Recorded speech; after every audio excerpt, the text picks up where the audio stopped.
A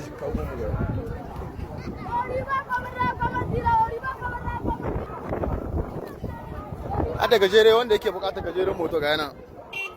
ga sanan jejjere a'a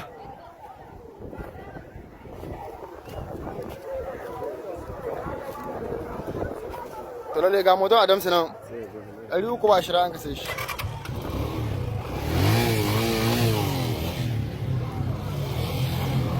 gayu a tara kwala fa zama baya yi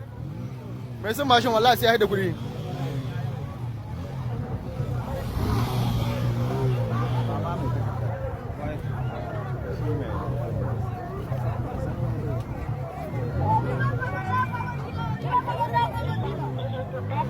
mai son mashin sai ya tara kudi